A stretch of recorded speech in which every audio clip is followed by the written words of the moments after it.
हनुमान जी ने अर्जुन और भीम दोनों का ही गर्व नष्ट किया था। भीम से अपनी पूँछ उठवाई और पूँछ नहीं उठा पाए भीम, तो उनका गर्व नष्ट हुआ। और अर्जुन का भी गर्व नष्ट किया और इसके फलस्वरूप ही कपिध्वज अर्जुन हुए। और हनुमान जी ने कहा तो मैं आपके ध्वजा में रह के आपकी सहायता करूँगा। उसी का प्रसंग है कि एक बार अर्जुन शिकार खेलने के लिए गए और दक्षिण दिशा में जाते जाते समुद्र के किनारे धनुषकोट में पहुंच गए और रामेश्वरम में। और वहां पर जाकर के वो समुद्र के किनारे भ्रमण कर रहे थे कि अचानक उन्होंने देखा कि एक विशालकाय बंदर बैठा हुआ है और उसके शरीर में पीले पीले सोने की तरह रोए हैं।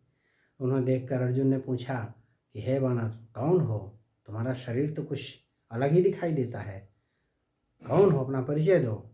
उन्होंने कहा मैं हनुमान हूँ। उन्होंने कहा कि अच्छा आप हनुमान जी हैं।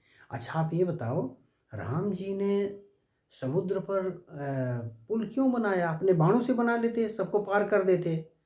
तो हनुमान जी को तो राम जी के पराक्रम पे कोई संदेह था नहीं, तो अर्जुन की परीक्षा लेनी थी।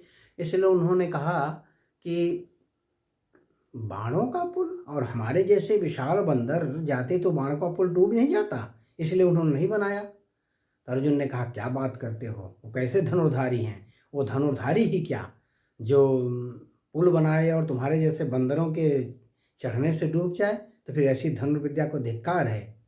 उन्होंने कहा अच्छा। तो अर्जुन ने कहा अच्छा कहो तो मैं बाण का पुल बना देता हूँ, तुम्हारे जैसे बंदर जितने उछलने कूदने हैं कूदते रहें। बोला हाँ बना दो, लेकिन ध्यान रखना तुम्हारे बनाए हुए पुल को मैं पैर के अंगूठे से ही डुबो दूंगा। अर्जुन ने कहा कि नहीं डुबो पाए तो? बोले अगर डुबो दिया तो शर्त लग गई।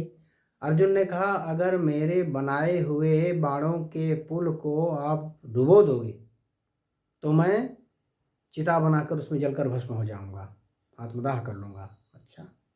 अब बोले अगर आप नहीं डुबो पाए तो क्या करोगे? तो हनुमान जी बोले फिर मैं तुम्हारी ध्वजा में रहूँगा और तुम्हारी मदद किया करूँगा।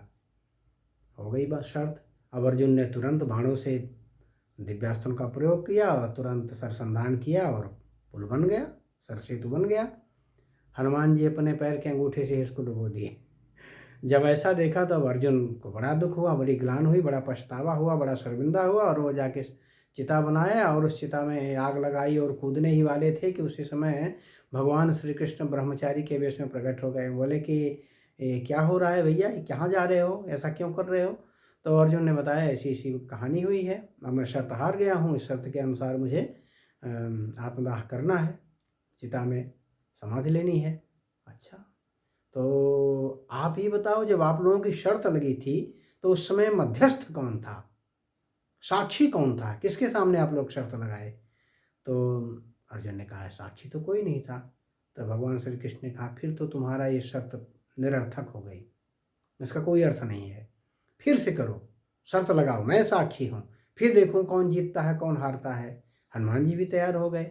इस तरह से अर्जुन ने फिर से समुद्र में सेतु बनाया और सेतु बनते ही भगवान श्री कृष्ण ने चुपके से अपने सुदर्शन चक्र को सेतु के नीचे लगा दिया और हनुमान जी से कहा आप चलो आप गिराओ सेतु को।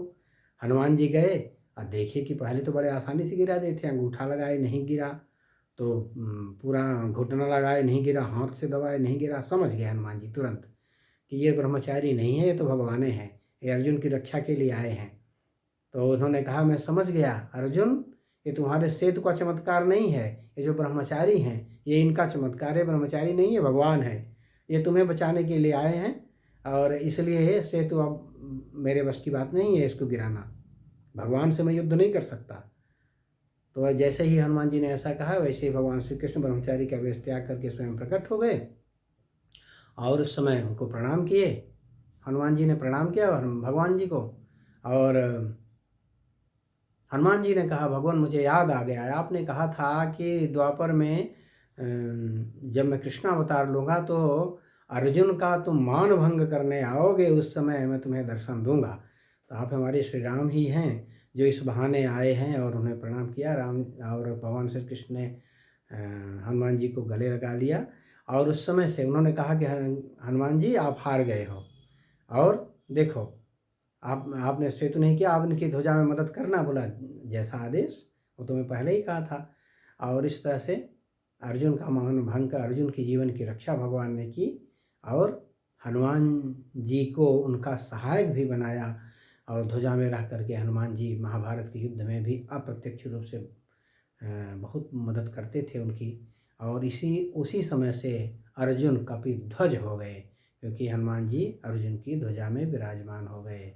जय श्री राम।